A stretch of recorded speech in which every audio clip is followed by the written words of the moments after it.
मला ह्या पिकाबद्दल तुम्ही माहिती सांगा. हे पीक कशाचे आहे?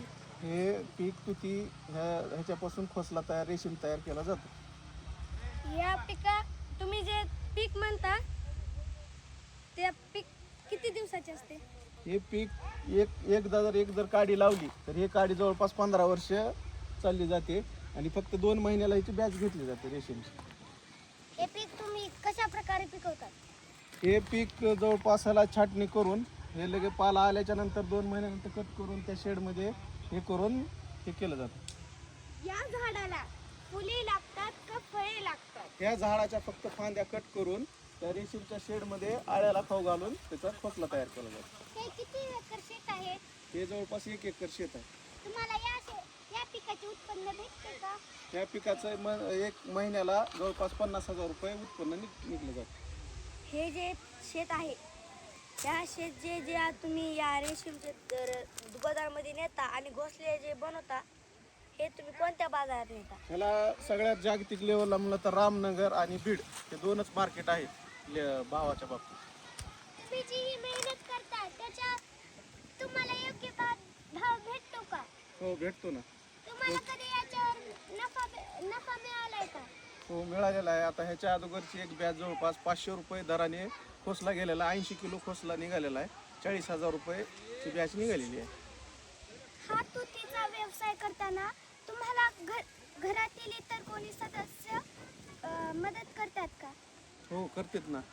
सगळे सहकुटुंब सहपरिवार मेहनत करू लागते. हा व्यवसाय तुम्ही किती वर्षांपासून करता? हे जवळपास आता हे 2रंच वर्ष आहे.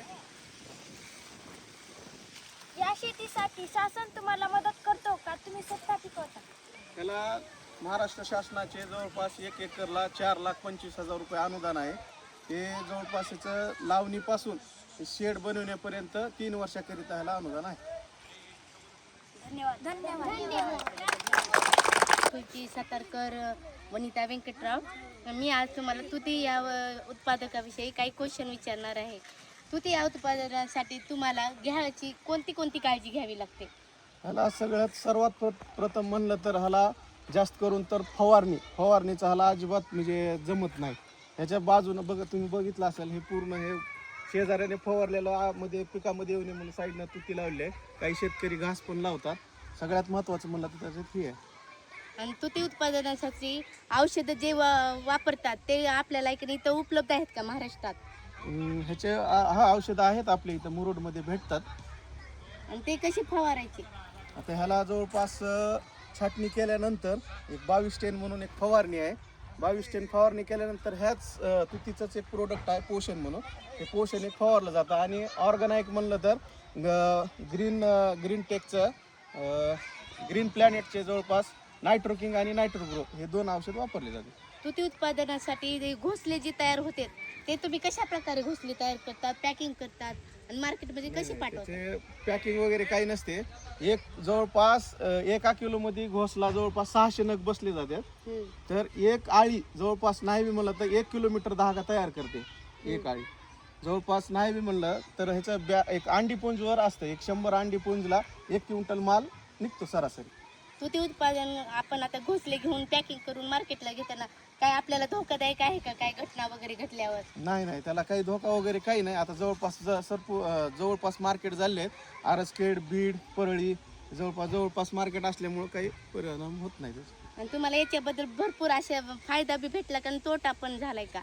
हां जवळपास आता जूनची बॅच मला ग्रासरी आता ह्याच्यात कसं आहे रोगराईचं बी प्रमाण भरपूर आहे. ग्रासरी रोग झालेला होता.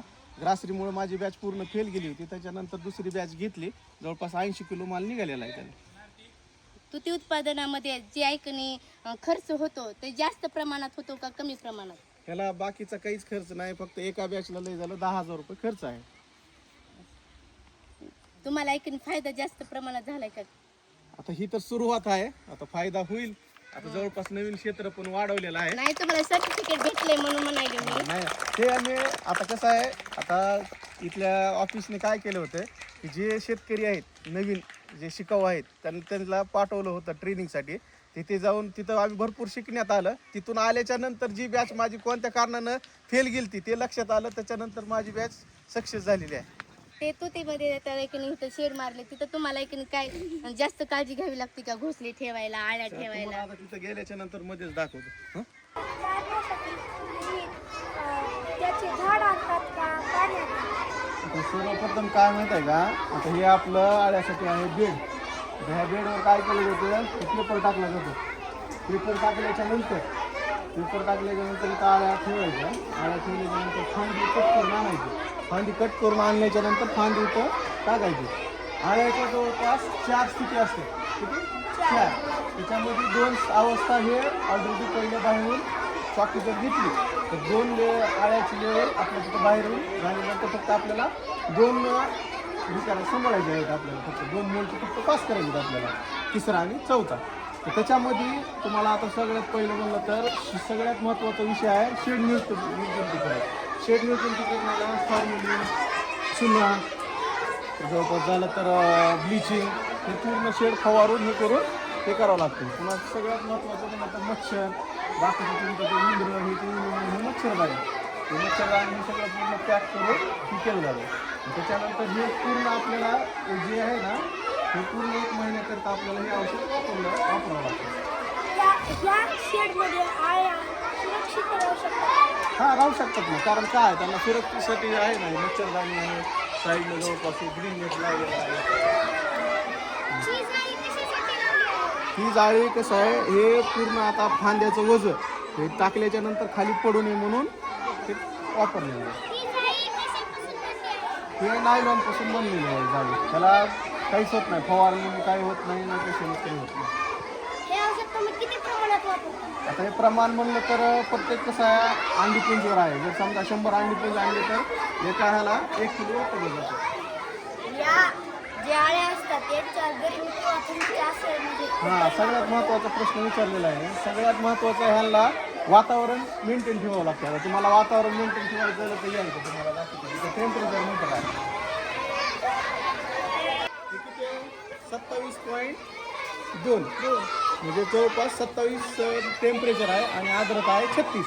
तर आपल्याला आळ्याला 70 65 ते 80पर्यंत आर्द्रता ठेवावं लागते आणि जवळपास लय झालं 30पर्यंत टेम्परेचर हे करावं.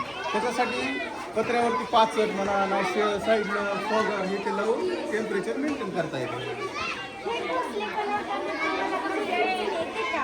आता हे खोसले बनवताना भरपूर अडचणी आहेत.